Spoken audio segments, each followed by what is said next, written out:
एउटा हाम्रो कन्ट्रोलमा भनेको चाहिँ एउटा भनेको लाइफस्टाइल चेन्जमा चाहिँ आफूले अचेल जुन शहरीकरण बढिरहेको छ त्यसमा हामीले जस्तो अभियसली खानेकुराहरू कस्तो खाइरहेछौँ, जङ्क फुडहरूको कम युज, अनि स्मोकिङ र एल्कोहल त जस्तो त्यसमा त धुम्रपान मद्यपानको त झन् ठुलो भूमिका होइन, त्यो कुराहरूलाई चाहिँ कन्ट्रोल गर्नुपर्ने हुन्छ। त्यस्तै अब ओभरिङ क्यान्सर अनि अरू भनेको वंशानुगतको कुरा छ, जुन अब पहिले परिवार भन्नाले आफ्नो आमामा मात्रै होइन, जस्तो मामा घरतिर हजुरआमा,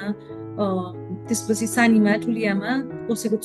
सानीमा ठुलीमाको छोराछोरीहरूमा भएको छ भने चाहिँ आफूले पनि त ब्राका जिन टेस्ट गर्ने, अनि पोजिटिभ छ भने चाहिँ यदि परिवार कम्प्लिट भइसकेको छ भने चाहिँ पाठेघर होइन, त्यो डिम्बाशय मात्रै पनि निकाल्न मिल्छ। अनि त्यो गर्यो भने चाहिँ अब यसबाट जोगिन सक्ने उपाय भनेको, किनभने एउटा फिक्स टेस्ट यही क्यान्सर हो